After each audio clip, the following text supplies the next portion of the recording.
I think my parents resent me for starting my own family. Posted by you/let Owen. I had something of a revelation this weekend. I'm still processing how I feel about it and considering whether I should confront my parents. Anyway, here it is. I believe my parents resent me for starting my own family. I, 40M, come from a big family. I'm the second oldest of 9 kids. My older sister, Jane, is just a year older than me. There is a 6-year gap between me and the next sibling, then my mom had a child every 2 to 3 years. Since Jane and I were the oldest, we always helped with the younger kids and the chores around the house. In fact, it was common for my parents and other adults to refer to us as Jane and Op and the kids. It was like Jane and I weren't considered children, we were more like 2 other adults living in the house. We were homeschooled, so we were home all the time. Part of my job was to wake up, make breakfast for the kids, and get them started with their school or activities before I started my own schoolwork. Jane would sleep in because she was more of a night owl, and it was her job to help at night with the baby, because there was always a baby. Jane and I did most of the chores around the house. We took turns either cleaning the kitchen or doing the laundry, of which there was a lot. I did all the guy stuff, like mowing the yard and taking out the trash. As I got older, I would delegate some of these chores to my younger brothers, but it was still my responsibility to make sure they got done. Once I was old enough to drive, I would run errands and take the kids everywhere. I can't tell you how many times I took the kids to things like playdates or doctor's appointments. I often tucked the kids into bed and told them stories. To me, these things were just normal, but looking back, I was more like a second dad to the kids than a brother. Jane and I did have a lot of freedom as teenagers to go out with our friends, as long as the chores were done. We didn't have cell phones back then. If we wanted to go out, we would just tell our parents, and they didn't care as long as we were back by the next morning. I moved out when I was 20, but I still spent a lot of time at my parents' house, and one of my younger siblings was almost always at my house. One brother, JJ, pretty much lived with me from the age of 14 because he and our mom didn't get along. When JJ was 17, he got in a wreck and called me instead of calling Dad, because I was the one who handled those kinds of things. During all this time, my parents always talked about how important it was for Jane and me to help with the kids because they were so busy with their ministry. I can't count how many times I had to drop what I was doing to take care of something because Mom or Dad was counseling someone. Sorry, I feel like I'm rambling. I hope I've painted an accurate picture of my childhood. Let's move on. I hadn't really dated much, but when I was 25, I met and started dating Anne. We fell in love fast and got married less than a year later. My younger siblings love Anne. She's a great cook and hostess. Our house became the hangout spot. My younger siblings started calling her Mama Anne, something they still do to this day. We've now been married 15 years and have 2 kids of our own. My mom and Jane did not like Anne. Jane and Anne get along okay now, but Anne and my mom do not have a good relationship. I never understood why, but I think I've finally figured out it's because they see Anne as having taken me away. As Anne and I focused on our relationship and started a family, I spent less and less time doing things for my parents. My dad liked Anne at first, but over the past few years, their relationship has soured. Throughout the years, my dad has made comments to me about keeping up my responsibilities. One time, he called me about one of the younger kids, who had gotten in a fight with my mom, and said, "You better get your brother and change his attitude. It's not okay how he treated your mom, and you are going to make him apologize." A few years ago, Anne and I set some boundaries with my parents, telling them we were not going to raise or discipline their kids. Our home is always open to my siblings, but we no longer let my parents try to use us to straighten them up. My parents have not taken this well. About a year ago, Anne injured her foot and couldn't walk for a while. Just as she was getting better, I was diagnosed with kidney disease, which then turned into kidney failure. I've had several surgeries, with another one coming in a few weeks. It's been a rough year. During this time, my parents have not only refused to help, but they've also actively made things harder for us.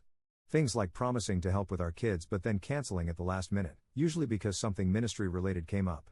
Recently, my sister-in-law, who lives in another state, had a baby, and my mom has been staying with her and helping for the past 6 weeks. My sister-in-law has said that Mom is a godsend and is so wonderful.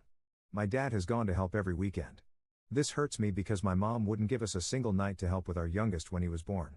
Anyway, I'm sorry this post has turned out longer than I thought it would. I needed to get some of this off my chest. This weekend, I was talking to another sister and telling her how I don't understand why Mom and Dad don't treat me like they do the rest of the kids, even Jane. It's like I'm not one of their children. And it just kind of hit me that they resent me for getting married, starting my own family, and leaving them to raise their own kids. Part of me is relieved to finally realize why they treat me like they do, and part of me is sad. I'm kind of scared about this upcoming surgery, and I really wish I had a parent I could talk to about it. But I don't feel like I have parents, just some people I co-parented my siblings with. /relevant comments. Commenter. Your parents used religion as an excuse not to parent. It was extremely poor parenting, and it was wrong of them to expect you to do the job they should have been doing. Your parents need a wake-up call about their selfishness.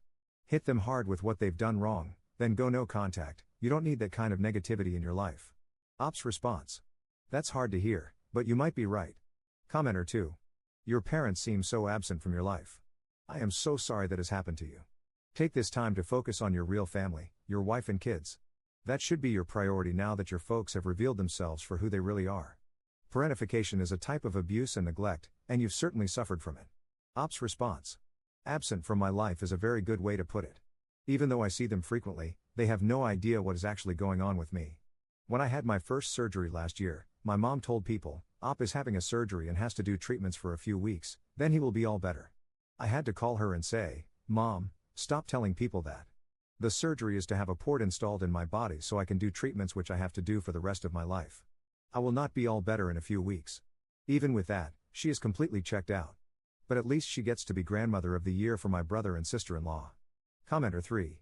Is it possible your mom is a narcissist and actually resents the attention you would have from being sick? Or maybe she is an idiot. Those seem like the only two options to me. I am so sorry you are dealing with this. Hopefully, some of your younger siblings can help you in the future. Ops response. Yes, she is a narcissist. I think she is purposely in denial about my illness because then she would have to admit that she is not helping her sick child.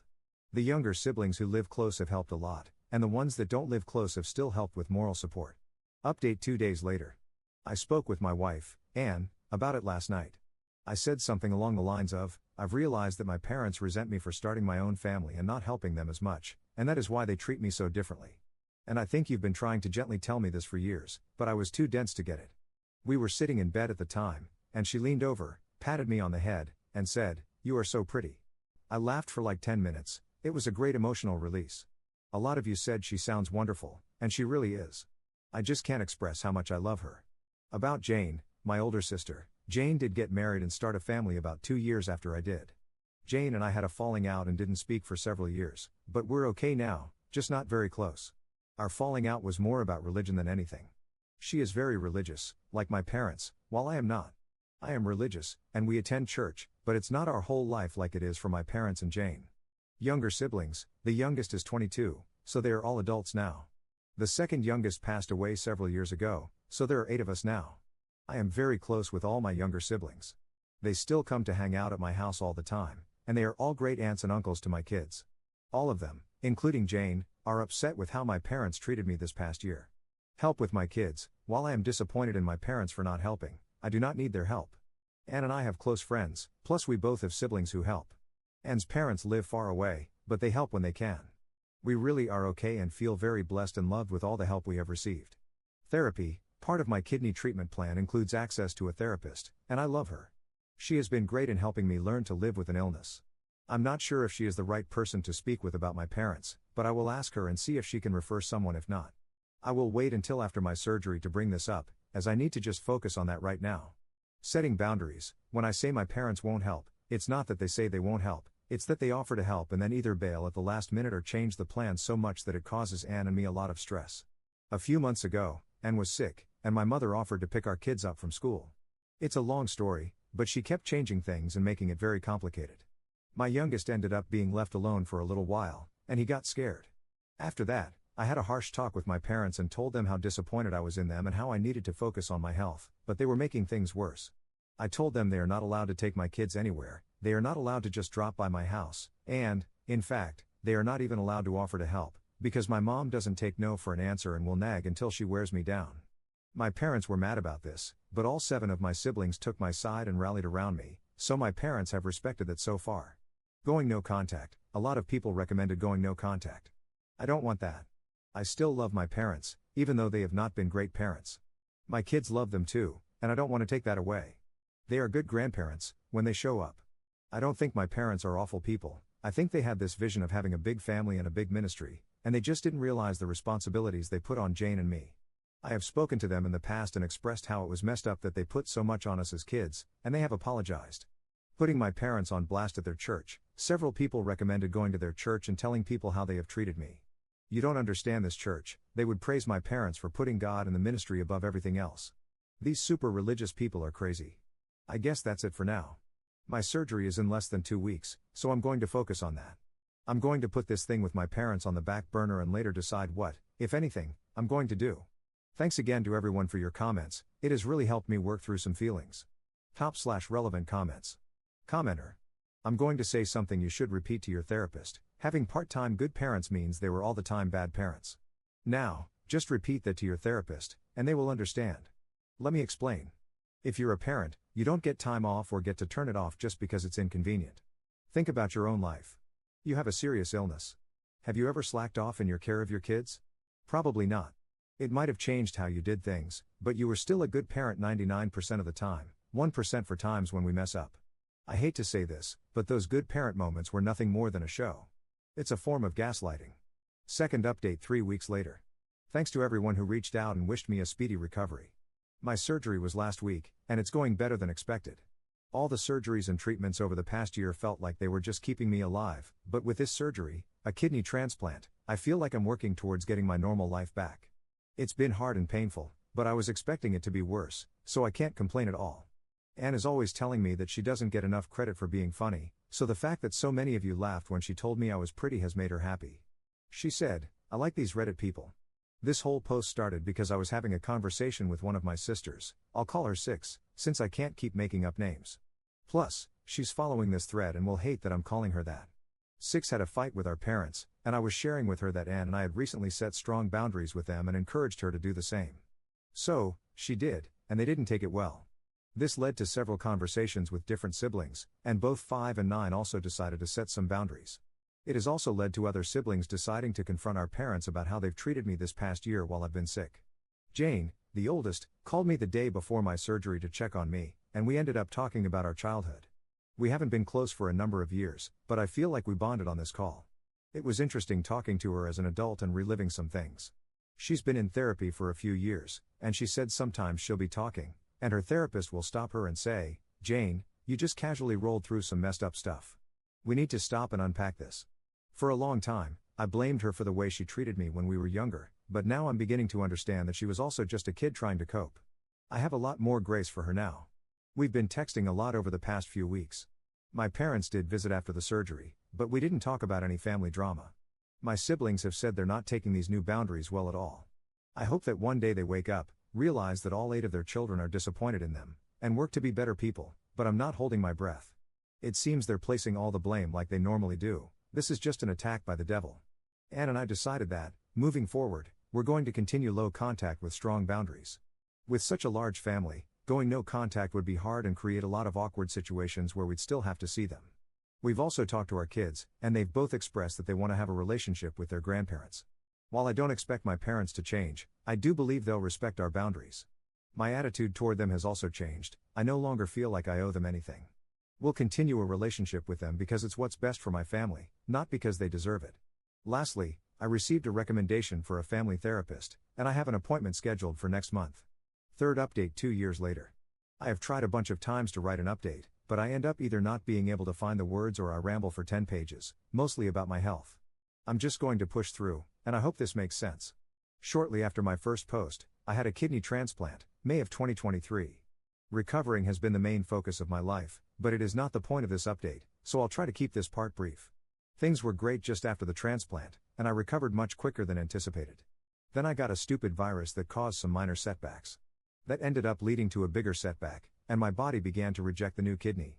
It was not a fun time, and I spent the holidays last year, 2024, in and out of the hospital undergoing various treatments.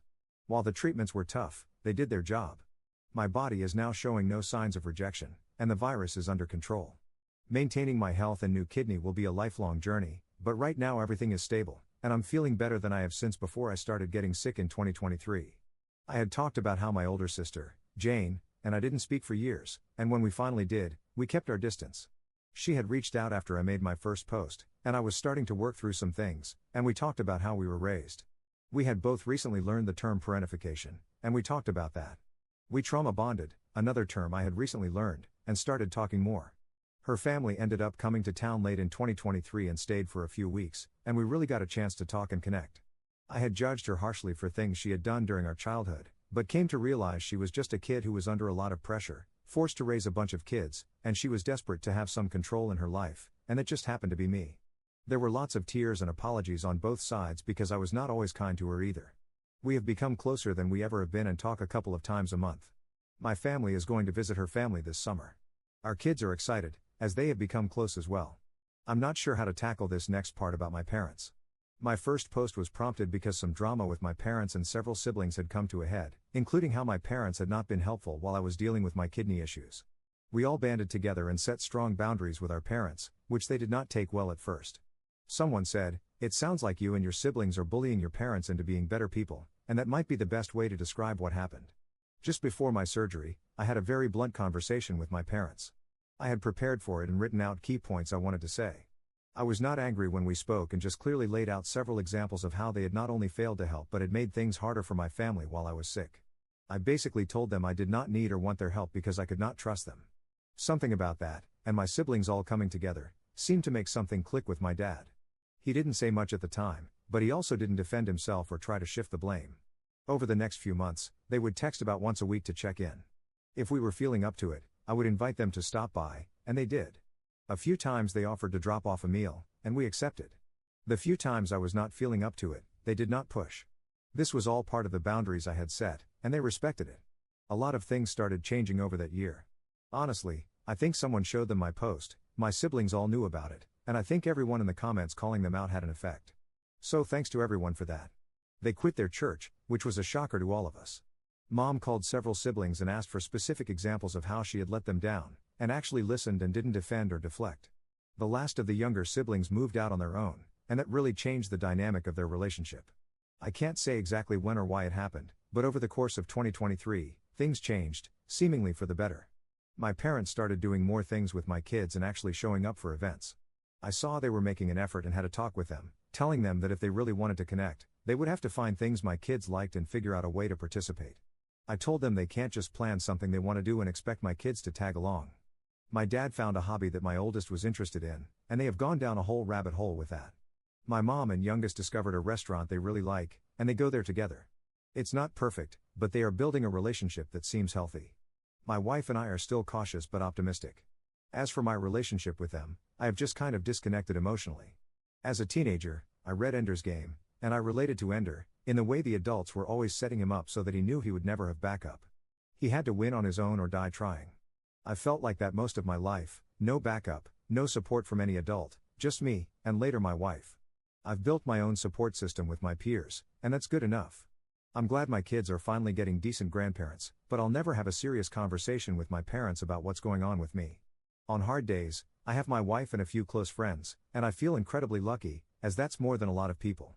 Well, I'm going to stop there before I really start to just ramble. Thanks to everyone who has reached out to offer support and kind words. Hearing stories from people with similar backgrounds can be very comforting.